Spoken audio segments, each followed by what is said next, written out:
Hi friends, welcome to Telugu education tips YouTube channel. Friends, ఇవాళ వీడియోలో నేను మీతో డిస్కస్ చేయబోతున్న టాపిక్ ఏంటంటే, మనకు ఏదైతే విద్యా దీవెన అమౌంట్ అనేది వస్తుందో, ఎవరైతే మనకి డిప్లొమా కావచ్చు, బీటెక్ కావచ్చు, డిగ్రీ కావచ్చు, ఎవరైతే స్టూడెంట్స్ చదువుతున్నారో వాళ్ళకి అనేది ఫీజు రియంబర్స్మెంట్ వస్తుంది కదా, దానికి ఎలా అప్లై చేసుకోవాలన్న దాని గురించి అయితే ఇన్ఫర్మేషన్ అయితే ప్రొవైడ్ చేయబోతున్నా. మెయిన్గా ఏంటంటే మనకు దీనికి సంబంధించిన కొంచెం ఇన్ఫర్మేషన్, దాంతోపాటు ఏ డాక్యుమెంట్స్ మీకు కావాలి అన్న దాని గురించి కూడా క్లియర్గా అయితే ఇవాళ వీడియోలో ఎక్స్ప్లెయిన్ చేయబోతున్నా.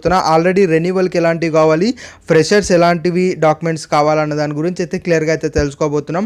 కాబట్టి వీడియో అయితే ఇంట్రెస్టింగ్ ఉంటుంది, యూస్ఫుల్గా ఉంటుంది, పూర్తిగా చూడమని అయితే రిక్వెస్ట్ చేస్తున్నా. ఫ్రెండ్స్, ఇక టాపిక్లోకి అయితే వెళ్ళే ముందుగా నా చిన్న రిక్వెస్ట్ ఏంటంటే, ఇప్పటివరకు మన తెలుగు ఎడ్యుకేషన్ టిప్స్ యూట్యూబ్ ఛానల్ని మీరు ఎవరైనా సబ్స్క్రైబ్ చేయకుండా చూస్తున్నట్టయితే ఇలాంటి ఇన్ఫర్మేషన్ల వీడియో కోసం అయితే సబ్స్క్రైబ్ చేసుకోండి. ఫ్రెండ్స్, ఇక టాపిక్లోకి వచ్చేసినట్టయితే మెయిన్గా మనకు ఈ యొక్క జగనన్న విద్యా దీవెనకు సంబంధించి మనకు 20th లాస్ట్ డేట్ అయితే చెప్పారు కదా, అది అలా పక్కన పెట్టినట్టయితే మెయిన్గా మీరు ఏవైతే డాక్యుమెంట్స్ కావాలో అన్న దాని గురించి ఒకసారి క్లియర్గా చూసినట్టయితే మనకి ఇక్కడ లిస్ట్ ఆఫ్ డాక్యుమెంట్స్ అనేవి ఉందన్నమాట. దీని యొక్క లింక్ అనేది నేను డిస్క్రిప్షన్లో పేస్ట్ చేస్తాను. మీరు దాని మీద క్లిక్ చేసినట్టయితే మీకు ఈ పీడిఎఫ్ అనేది ఓపెన్ అవుతుంది. మీరు కూడా డౌన్లోడ్ అయితే చేసుకోవచ్చు, డ్రైవ్ నుంచి డైరెక్ట్గా ప్రొవైడ్ చేస్తాను.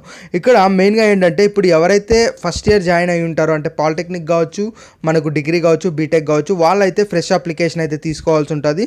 అలా లేదు ఫస్ట్ ఇయర్ అయిపోయి సెకండ్ ఇయర్కి కావాలనుకుంటున్నారో వాళ్ళైతే మనకు రెన్యువల్ అయితే చేసుకోవాల్సి ఉంటుంది. ఇక్కడ మెయిన్గా మీరు ఉన్నదానికి వాలంటీర్ ఎవరైతే ఉంటారో వాళ్ళని కాంటాక్ట్ అయినట్టయితే మీకు ఇన్ఫర్మేషన్ అయితే ప్రొవైడ్ చేస్తాను. ఇక్కడ ఫ్రెషర్స్ అనే వాళ్ళు వచ్చేటప్పటికి డైరెక్ట్గా మీరు సచివాలయానికి అయితే వెళ్ళాల్సి ఉంటుంది. ఇక్కడ మనకేంటంటే 6 స్టెప్ వ్యాలిడేషన్ అని మనం చేయాల్సి ఉంటుంది. ఎవరైతే మెయిన్గా మనకు స్టార్టింగ్లో మనకు ఫ్రెషర్స్ గురించి అయితే డిస్కస్ చేద్దాం, వాళ్ళకి కావాల్సిన డాక్యుమెంట్స్, ఆ తర్వాత రెన్యువల్ గురించి చేద్దాం.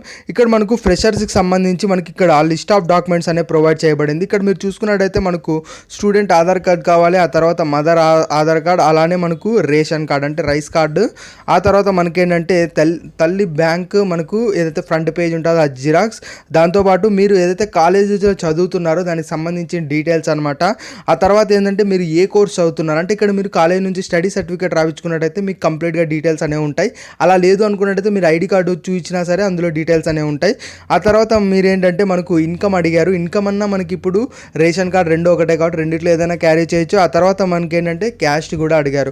ఇవన్నీ మీరు తీసుకొని వెళ్ళి సచివాలయం వెళ్ళినట్టయితే వాళ్ళు మీకు న్యూ రిజిస్ట్రేషన్ చేస్తారు. మీకు ఇంకా ఏమైనా డౌట్స్ ఉన్నట్టయితే మీ యొక్క ఏదైతే మీకు అలాట్ అయిన వాలంటీర్ ఉంటుందో వాళ్ళనైతే క్లియర్గా అడిగినట్టయితే వాళ్ళు మీకు సఫిషియంట్ ఇన్ఫర్మేషన్ అనేది ప్రొవైడ్ చేస్తారు. ఇది మెయిన్గా ఫ్రెషర్స్ సంబంధించి ఎవరైతే ఇంకా ఇప్పుడు స్టార్టింగ్గా జాయిన్ అయి ఉంటారో, మనకి ఏదైతే ఇప్పుడు డిప్లొమా కావచ్చు, బీటెక్ కావచ్చు, అలాంటి డిగ్రీ కావచ్చు.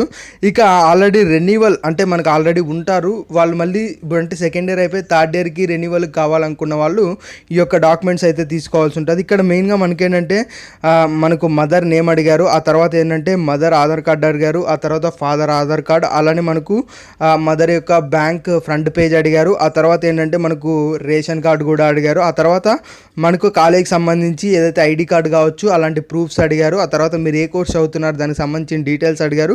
ఇక ఆ తర్వాత కింద ఏవైతే ఇవన్నీ ఉన్నాయో ఇవన్నీ ఏంటంటే జస్ట్ ఎస్ఆర్ నో క్వశ్చన్స్ అనమాట. అంటే మీకు 4 వీలర్ ఉందా లేదా, మీ ఇంట్లో ఎవరైనా పెన్షన్ తీసుకుంటున్నారా, ఇలాంటి క్వశ్చన్స్ అయితే ఉంటాయి. మీరు ఎప్పుడైతే మళ్ళీ రెన్యువల్ చేస్తారో అక్కడ జస్ట్ మీరు ఆప్షన్స్ అనేవి టిక్ చేస్తారనమాట, అంతే. ఇందులో ఎటువంటి ఫామ్స్ అయితే ఏముండవు.